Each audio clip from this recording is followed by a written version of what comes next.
how to determine when somebody is putting up a red flag, and vice versa, how to tell if it is you who is putting up the red flag.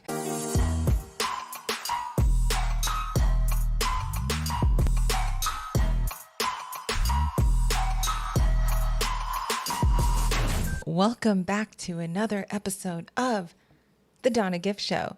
I wanted to do a live session for everyone today just because I feel like this is a really interesting topic and I would love to have more input. So the more people have to say about the topic and the more people chime in, the better the conversation will go.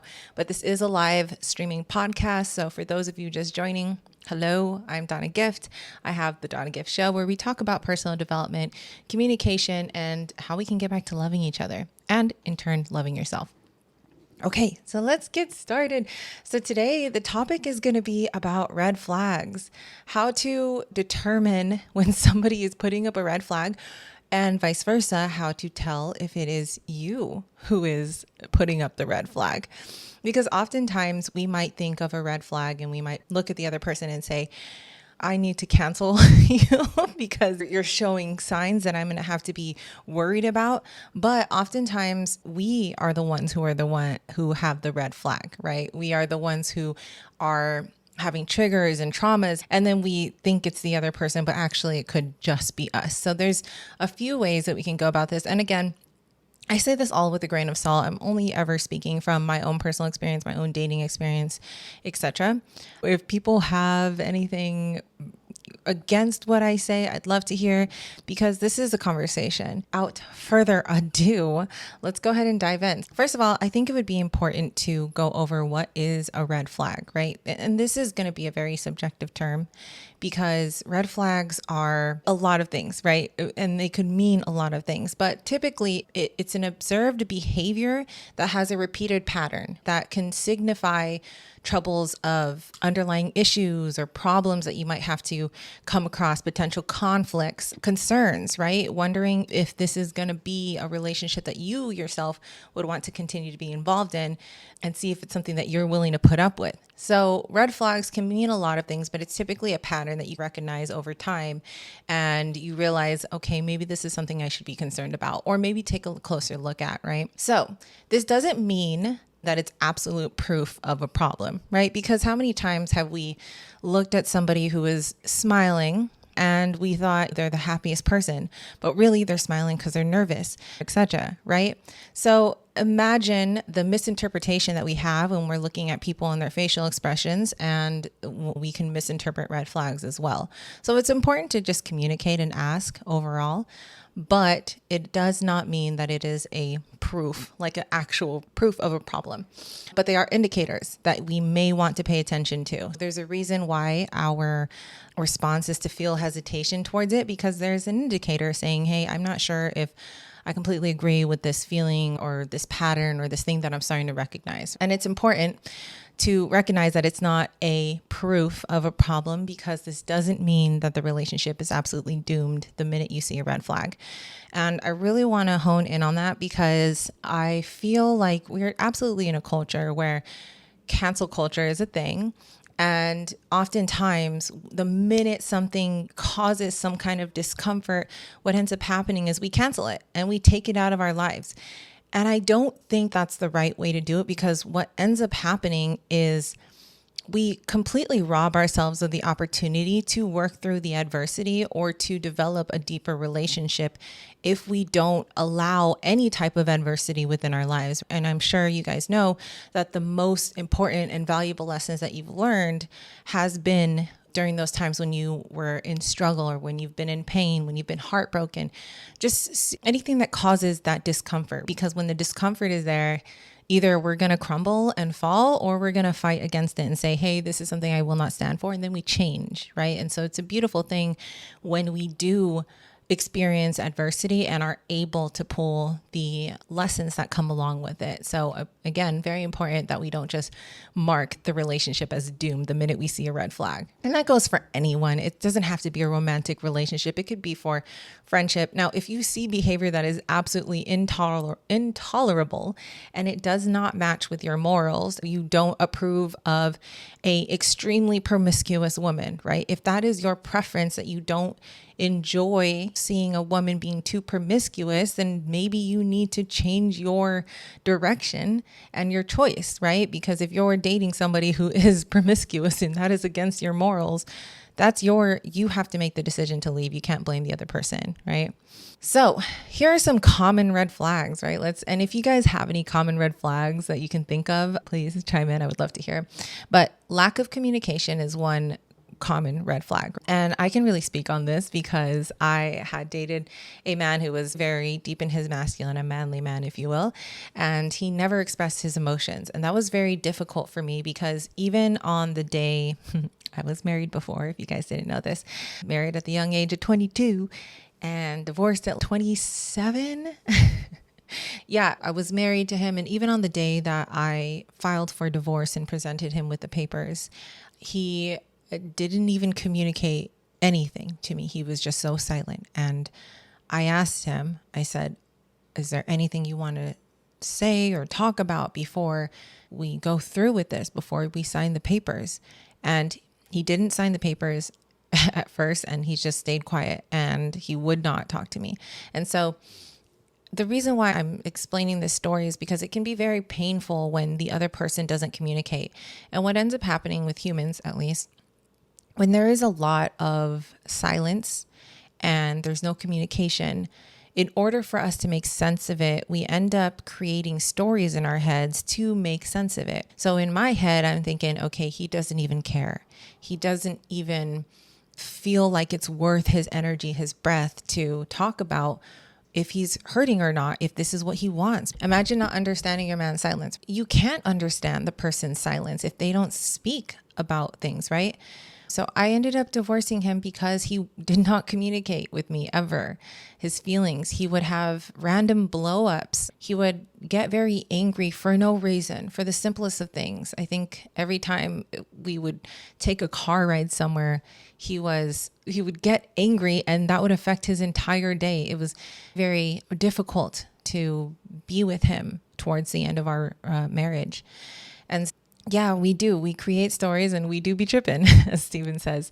Yeah, so it is interesting, the stories that we will create when the communication is not had. So it's important to, at least to the best of our ability, communicate how we feel. And I think that brings me to another part, is understanding yourself enough to be able to communicate how you feel. Because when we're feeling so many different emotions all at once, it is so difficult to explain how you feel, right? You feel angry or you feel sad, but you can't explain why you feel sad, but you're angry at the same time. And it's really frustrating to try to explain to yourself, what you're feeling when you don't understand yourself, right?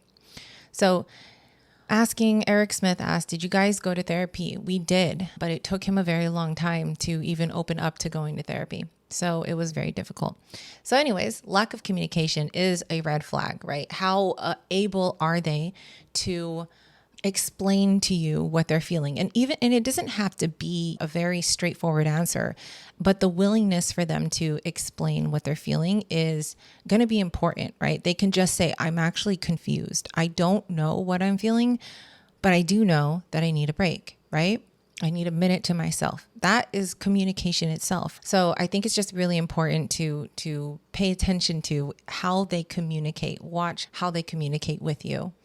Communication is everything. You really have to be in love with your best friend. That's the key. I truly believe that. Thank you, Jess. So jealousy and possessiveness, another red flag. How jealous are they when you have a life outside of them? How possessive are they of you? I'm not just pointing the other way and saying if your partner is jealous and possessive, but you yourself, are you jealous and possessive? Ask yourself these questions, because If they're super jealous and possessive, that basically means you can't have a life or they won't be happy. And towards the development of your relationship, as things begin to soften a little bit, right? Because when you first start dating, it's very intense. But when it starts to soften towards the end, you want to have more autonomy. You want to have more of your life so that you can live it as well.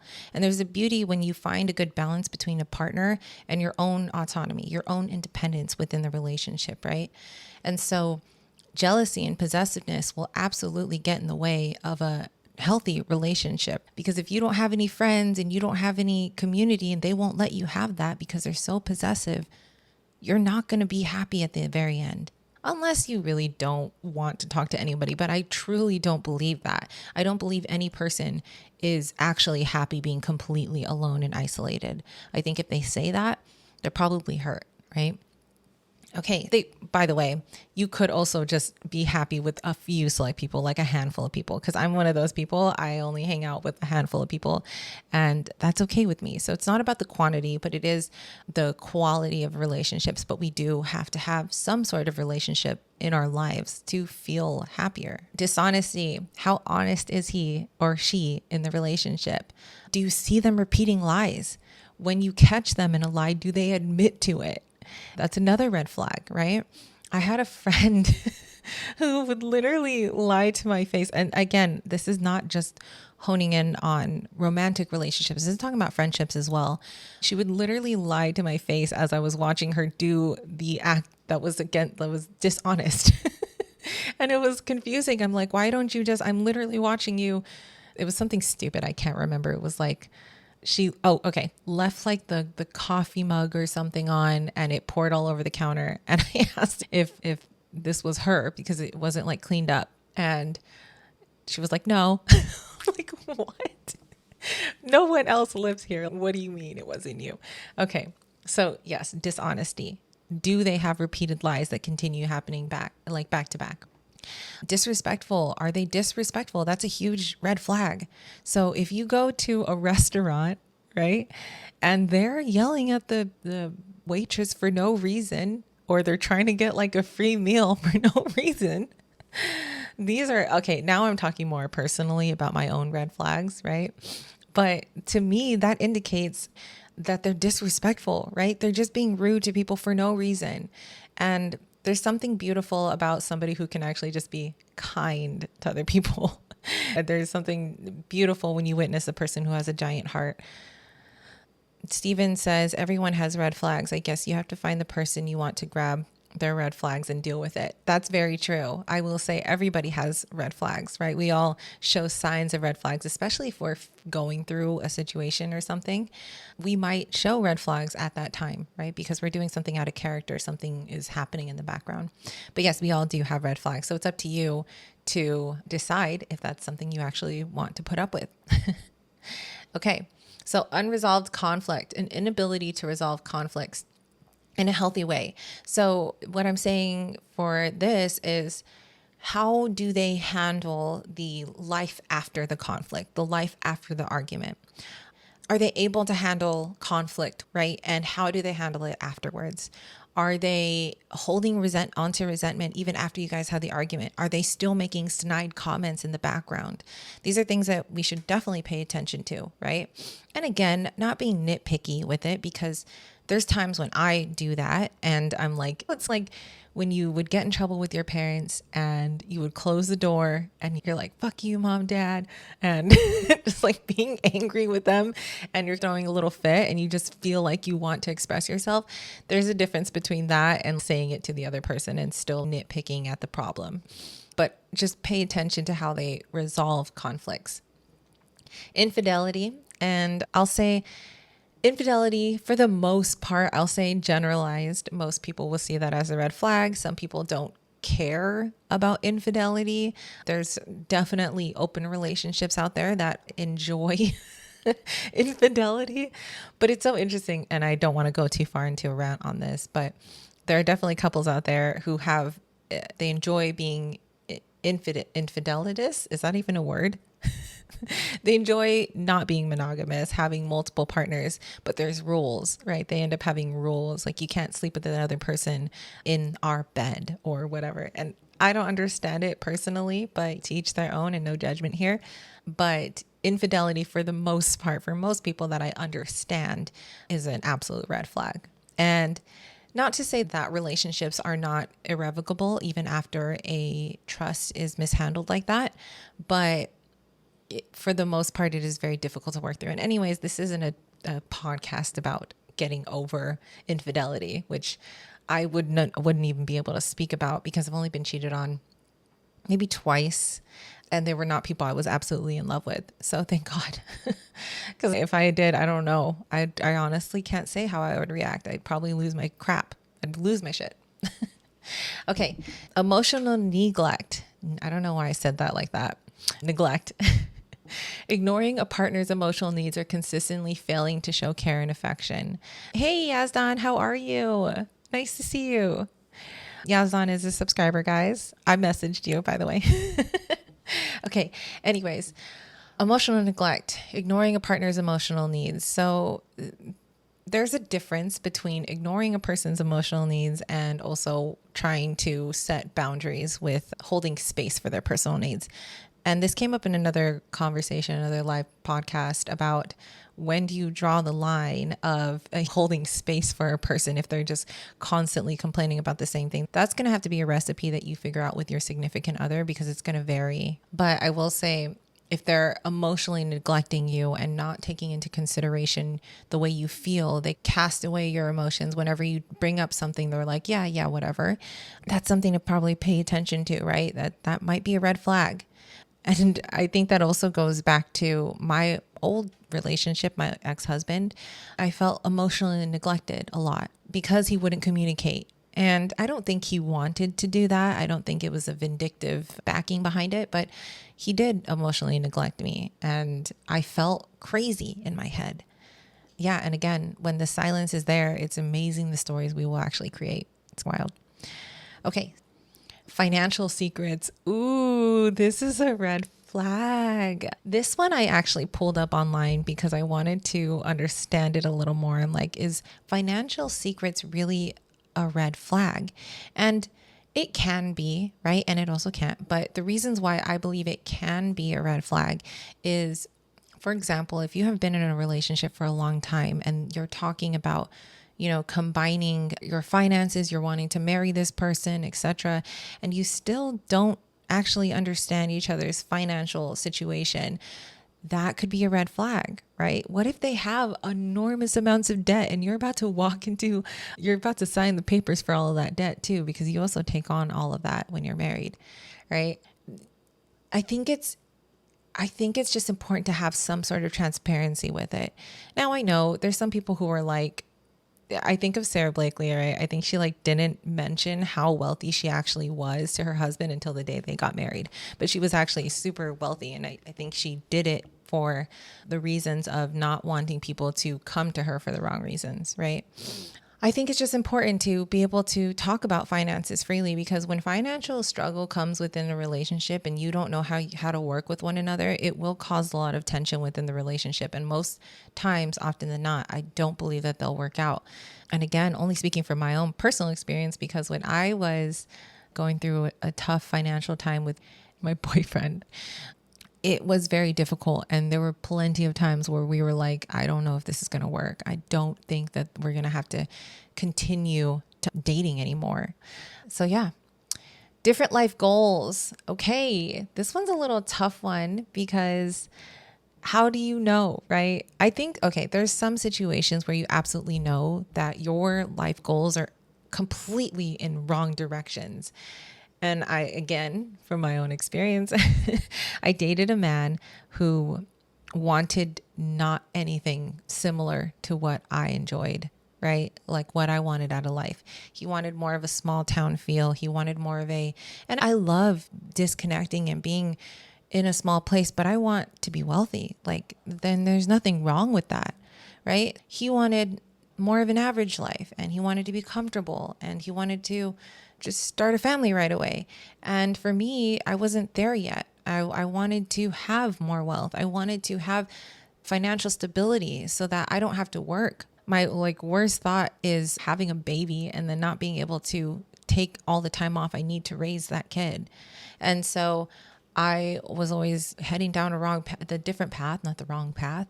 And he wanted a whole different life. And although that can be beautiful temporarily, you can enjoy the relationship temporarily, I will say ultimately, as you're trying to develop the rest of your life together, you're going to come at a crossroads where you have to decide where you want to go. Addictive behaviors, right? Are they struggling with addiction, substances, etc.? That could be a red flag. Unless you're both doing it, then I'm just kidding. I don't support that, but I'm just saying pay attention, pay mind. You decide what works for you. Inconsistent or unreliable behavior, frequent cancellations, broken promises, inconsistent actions.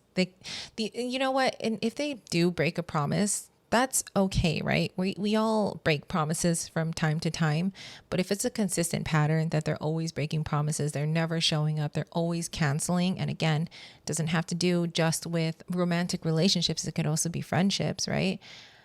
It just builds a lot of trust issues. When you start to see these inconsistencies with people's personalities, if their integrity is not there, it is very hard and difficult for you yourself to feel like you can trust them or rely on them, right? I think that's important because your trust is going to hold the relationship together throughout the test of time. And if you don't have trust because they constantly never show up, they're constantly lying or not holding true to what they say they're going to do, your trust is going to be put on the line. And then it becomes a test of, are you going to choose loving you versus loving this man or woman? Okay, so isolation from support systems. Are they, and this goes back to the jealousy thing, right? Are they forcing you to be isolated? Do they not want you to have friends? Do they not encourage it? And I will say that this is something that can be worked through depending on the person you're working through it with, right? Are they actually wanting to work through it? And do they recognize that this is a problem? And I'll speak again, always from my own experience. I had a lot of trust issues going into my current relationship. And whenever he would go out with the boys, it would trigger me because I am so used to seeing men cheat, which is interesting because I've only actually been cheated on, twice or once. And it wasn't a painful thing, but because I witnessed my dad cheat so often, I had this trust issue with men, almost every man, whenever they got close to me. And so with my relationship currently, it was something that I was working through, but I did recognize it. And I mentioned to him beforehand, I'm like, hey, I want you to know I do have a lot of trust issues when it comes to you hanging out with the boys, and I'm trying to work through it, but it's going to be a little bit difficult for me. And I would appreciate if you're patient with me. And that was a tough conversation for me to bring to the table with him, but he received it really well and said, yeah, I'm willing to be patient with you. I understand. We all have traumas. And it was interesting the way that we navigated that, because I remember asking him to set up time with the boys, right? I'm like, hey, can you go hang out with your friends this weekend? Because I want to challenge myself. Because before, when he would go out with the boys and I wasn't really aware of my own triggers or traumas, I would try to counteract that by going out with the girls. And I'm like, I'm just going to go have fun and be distracted and not feel the negative emotions I feel when he's hanging out with his friends. And that's just so counterproductive, right? Because now I'm just putting myself in a position where I'm distracting myself and not allowing myself to feel and figure out what it is that's pulling me in that negative space.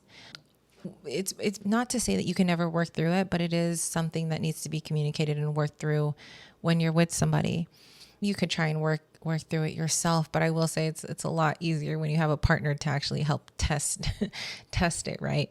And hopefully they are patient enough while you deal with it. It was absolutely an uphill battle for me and my boyfriend, and probably a year in is when we finally got to a place of, you go out with the boys and I'm good. I'm going to stay home, actually. And I feel good staying home. But it was a tough battle, right? The first night when I asked him to go out with his friends so that I could learn how to deal with this myself, Ooh, I set up on the beanbag and I got my journal and I just sat there and I waited for the emotions to come rushing in. And it didn't actually happen until probably 5 hours. He was out with the guys for 8 hours, mind you. He went out for brunch and then stayed out really late. And so I'm like, okay, we're really testing it today. Today's the day. And I remember setting up on my beanbag and it was like 5 hours that he was been gone. And it finally came in like a rush of waves. And I'm like, oh my God, this pain. Why? And I can dive into that story another time. This isn't the podcast for that. Okay. So blame shifting. Ooh, big red flag, right? Are they willing to apologize for their mistakes? Or when they get called out for their mistakes, do they shift the blame back to you saying, I probably wouldn't have reacted that way if you didn't do this? That's a tough one. I still catch myself doing it sometimes. And I'm like, oh my God, why do I keep doing that? But I'm starting to catch it. And I think a really important thing to pay note to is your ability to be mindful towards this emotion. Your ability to catch it, be mindful of it, and then communicate it is going to be super important. And also, if your partner is able to do that, if they're able to do that, I think that's a pretty good indicator that they're willing to put in the work to change. And again, each situation is going to be very unique and different. Lack of support. So is your partner being supportive when you have goals, when you have needs that are really needing to be met? When you're crying, are they able to hold you? And that's, again, just goes back to basic human interactions. Can you hold space for me? Can you be there for me when I actually need you? Because if not, then why am I even in this relationship? Because I would just self-coax, right? So yes, every relationship is going to be unique. These are just common red flags, whatever that is of value to you. But yes, it is normal to have triggers, and it's important that we acknowledge them as well. So how can you tell if you're the red flag? This is a very interesting concept because so many times we look at the other person and we blame them for our reactions and the way we feel. But so many times we're actually the red flag. I've been the red flag so many times, and it doesn't take until like way later, whatever situation causes it, to recognize like, oh crap, that was me. I was the red flag. It was me. Some questions you can ask yourself to figure out if you're the red flag. First of all, there is a thing where you can feel into your intuition, and it is a little bit more difficult to tap into when you're stressed and there's other things that are going on in your life. But when you can really hear yourself, you can tell if it's like you just being triggered for no reason, or if it's actually a red flag, like if it's a boundary that's being pushed for your partner, right? But it's important to ask yourself these questions before you start pointing the finger at somebody else. Is it you? Because it could be you, unfortunately, or fortunately, right? Red flags are, if we're triggered, to me, it's a positive thing, right? Because we are being called to the problem at hand. So whenever we're triggered, I take it as an honor. I'm like, okay, this is an opportunity that I can use to learn. But at the time when I'm like triggered, obviously, I don't want to hear it. The last thing I want to do is hear somebody tell me how I'm the one who's being the red flag. But it is an opportunity for us to correct it if we want to. We don't have to want to, and it doesn't make you a bad person if you're like, I'm not going to address this red flag or this trigger just yet, because each of us have our own healing path. But I will say it's an opportunity, really, to fix that, to correct it if you want. Self-reflection. Gotta take self-reflection. That sounds like a drug you could take. Self-reflection.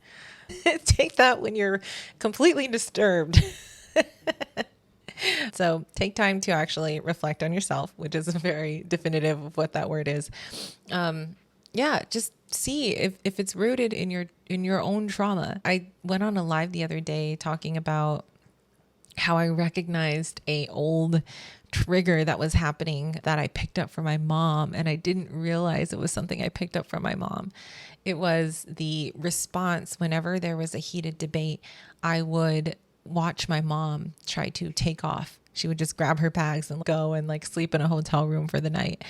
And I witnessed this as a child, and I picked up on the pattern. I started seeing myself doing this every time me and my boyfriend would get in an argument. I would start packing my bags. I'm like, I'm going to go to the gym. I'm going to go do this.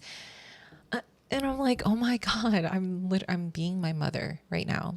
And so that was a moment of self-reflection that I had, and I communicated it the next day. And I'm like, hey, I'm sorry. I actually am recognizing something that I've been doing for the past couple of arguments that we've had. And I want to bring it to the table because I want you to be aware of it. And I also want you to know that I'm working on it. Right.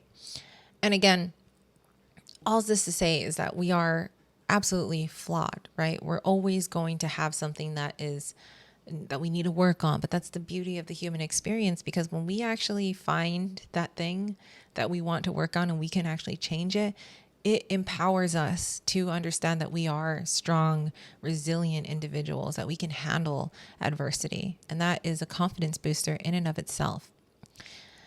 Pattern recognition. So you also need to pay attention if you're doing the same patterns, right? It's just what I said. I started recognizing that I was doing this pattern of trying to leave anytime there was a heated debate. So recognizing if it's something that you have been doing that is a pattern, that's how you can tell if you're the red flag. Objective assessment. Try to assess the situation as objectively as possible. Seek input from trusted friends, professionals, etc. So seek therapy if you feel like it is you. And it never hurts to have therapy, if I'm being super honest, because what therapy does is it allows them to be a sounding board for you to cross-reference your thoughts, right? And there has been times, especially in my ex marriage or whatever, where we went to therapy and I came to the table with my book. I'm like, look, this is wrong. And it's so interesting to get corrected. It's hard. It's hard to be corrected. And she basically was like, why do you do this? She asked me like those deeper questions that sometimes we need to ask ourselves. Like, why are you doing this? And it really corrected me that day. I'm like, oh, and it's hard because when you go to couples therapy and you're sitting there and you're basically getting it handed to you that you are the one who effed up, who fucked up. It's painful to admit to it, especially right then and there while you're sitting in front of your significant other and your therapist is telling you like, hey, it's on you. That's on you. And you're like, but can we have a private conversation? Yeah. It's not in front of the boyfriend. Okay. Not in front of the husband. Because I don't want him to get on me about this. It's a lot of pressure. Okay, boundaries and self-care. So regardless of if it's a red flag or not, it is essential to absolutely take care of yourself and have your own boundaries as well, right? It doesn't matter whose red flag is it. I think it's just important to make sure that you're taken care of first before you start trying to deal and figure out other people, right? But there's a lot of people who are saying this thing of, don't get in a relationship unless you're completely healed and yada yada. But that's so unrealistic. Like none of us are ever completely healed. A lot of us are always working through problems. And sometimes when something is happening and we're just not in control, we react. And that's just normal. That's human. That's okay. So yeah, you can get in a relationship even before you feel like you're ready. But if you do feel like you just want to sleep around and do that, then maybe don't get in a relationship. But if you feel like maybe there's, for the most part, you've done a lot of work and you have mindfulness and awareness of your thoughts and your actions, then I think it's okay to get in a relationship. Because what often will happen too is even as much as you think you are healed by yourself, when you get into a relationship, whether it's a friendship or a romantic relationship, when you get into those relationships, they often challenge you in ways that you didn't know that you were going to be challenged, right?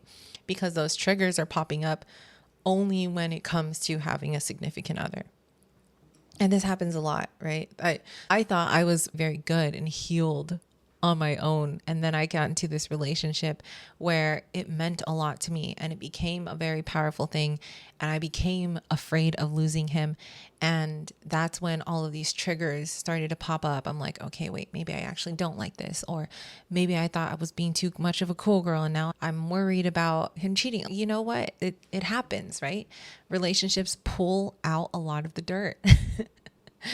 And I think it's a great thing. It's not a bad thing. It's a beautiful thing because it does allow us an opportunity to grow, because there's going to be adversity within a relationship. You're dealing with two separate people who have two different lives. And that Yeah. Some questions that you can ask while you're dating somebody. And again, while I'm saying these questions, don't think this is all the questions that you should ask on the first date, because this is probably going to take a little bit of time. Hi, Holly. How are you? I'm having a great day. Thank you. Okay. Some questions you can ask in order to figure out if this is something that maybe would be a lasting relationship. Thank you for the roses, Holly. I appreciate you. I'm just going to go through these pretty quickly. Okay. So one, what are your long-term goals in life and in a relationship? Do they want a family? Do they want to be career driven? Are they shooting for something in their future? Do they have a goal in their career? You want to see if that's in alignment with what you ultimately want, right?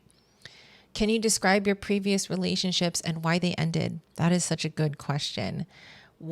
Obviously don't format it in that way, because then it sounds like you're giving them an entire here's a resume, fill this out, here's that, which sometimes I'm like, how funny would it be, or would it actually benefit us if we did do that? Who knows? But have them describe their last relationship. Why did it end? And also, when they're answering that question, are they addressing the areas in which they went wrong too? Or are they just pointing the other finger and saying they did this and they did this and they were never this, right? It's important, because if they are able to explain their last relationship and also explain where they think they went wrong as well, and you can just ask them, where do you think you played a role in that? It gives you an idea of how much they're willing to accept when they are at fault. And usually when a relationship ends, it does end due to both people, right? There was some sort of responsibility that they can take for the most part. And I won't speak on domestic violence and any of that, because that's not something I'm well versed in, and I don't feel qualified to speak about that. And so I wouldn't know those situations, but I'm saying for the most part, if it ends on a amicable thing, what was the decision? Why did it end? What do you value most in a relationship? I guess you could read that Love Languages book. That's a really good book. The love languages, the love languages. I can't remember how many there were, but learning about that is a really good basic relationship communications book. And basically it says to give love in the ways that people receive love, because we all receive love differently, right? And we all give love differently. We give love depending on how we think we want to receive it. And sometimes it's not received well because they don't receive it in that way. So a really good book. Just check it out. How do you handle conflicts or disagreements in a relationship? That's something I would definitely ask like down the line, maybe. What are your boundaries and deal breakers in the relationship? How do you typically spend your free time? Their hobbies and interests, you'd be surprised. This can provide a lot of insight as to what they do with their free time. If you want somebody who is constantly growing, are they reading books all the time? Do they invest in themselves? These are all things that you can really try to pay mind to, right? Tell me about your closest friends and the people you spend the most time with. This is super important too. Oh my God. So many times we look at a person and we think, okay, they seem like a whole complete person, but then they hang out with these people who are absolute shitbags, right? And I won't say that they completely adopt everything from their friends, but for the most part, we are a collective of the top 5 people that we hang out with most. And so pay attention to their friend group. Does their friend group support cheating? Do they glorify it? That's a huge red flag, right? Because then if they're going out with the boys, you won't have any rest or peace if their friends are always encouraging cheating and being promiscuous, right? Just see who they hang out with. And if they're hanging out with like drug people, drug heads, drug lords, I don't know, then pay mind to that as well, right? What are they actually involved in? What are your views on personal growth and self-improvement? This is important too. Do they actually have desires to grow with their own selves? And not everybody is into self-help or personal development and all that, which is fine. So I'm not saying everybody has to be into it, but it is still important that they desire growth, right? Because if you start trying to grow and they don't come along with you, there's going to be an incongruency within the relationship. What is your stance on financial matters and financial responsibility? It's important because you're going to be eventually combining your finances if you decide to get married. What are your expectations regarding communications in relationship? Do they value open communication? Are they honest in their dialogue? Are they willing to take feedback? Family dynamics and upbringing. What were their parents like? How did they treat them, etc.? Ryan says, what do you think about married people that don't want to combine their finances? That is unique to themselves. I will say when it comes to things like prenups, I understand that, right? Because it's the stuff that you had prior to. And I don't believe it's a bad thing to have protection for yourself when it comes to creating that stability for yourself if things were to go wrong. That's also just being realistic. And we also have to have a level of being realistic, even though we're hopeful that the relationship will still turn out perfectly beautiful. So I don't think that there's anything wrong with people who have their own money within the relationship. I think it's important that they navigate how to combine if they are going to combine, but they don't have to, right? It's all preference. And if it works for you, then it works for you. Never saying anything against other people's recipes for success, right? Because everybody has a different recipe. How do you view the importance of trust in a relationship? Do they value trust a lot more than anything? What are your beliefs about gender roles in a relationship? This is important too, because if he wants a woman who stays home and cooks and cleans and she's not that woman, then they're going to have a little bit of a conflict. So I think it's important to understand down the line, probably maybe not first date, don't ask them, but saying, what do you want in a wife? Would you want a wife to stay home and raise the family? And vice versa. Do you want the man to be a stay-at-home man or whatever? Like, just talk about the dynamics. And there is no right or wrong answer when it comes to your specific dynamic of the relationship. But it's just important to communicate it, right? Because at the end of the day, I do believe that contrast and polarity, we'll just say contrast, because contrast, I feel like polarity can be a little bit harsh, but contrast is important within the relationship because it's important to just have somebody else to help support the weaker points in your life, right? Because then what else is the point of the partnership? So yeah, those are some questions that you can ask within a relationship. And I'm way over time here and I do have a meeting. So unfortunately, I am going to have to end this live session. But for those of you who are not Growth Club members, I do host these live sessions every Friday and we talk about a important topic or what have you. We do this every Friday at 8 a.m. for Growth Club members. And we also have access to the Growth Club Hub, which is basically extracting wisdom from books, etc., etc. It's a lot of good stuff. So if you're interested in that, check it out. It is on my Instagram. If not, then please continue to join me because I do these live sessions every Monday through Thursday at 8 a.m. as well. So thank you guys for joining in. I really appreciate it. Today, I just really wanted to do a live podcast with everyone because I felt like this is a very important topic kind of to ask yourselves these questions, especially when you're going into the dating world, to ask these questions for the other person so you yourself can determine if this is going to be a relationship that you want to put time and energy, invest money into and invest.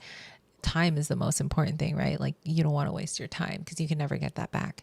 Yeah, I just thought this was an important topic. Thank you for joining me. I really appreciate your company and I'll see you guys again.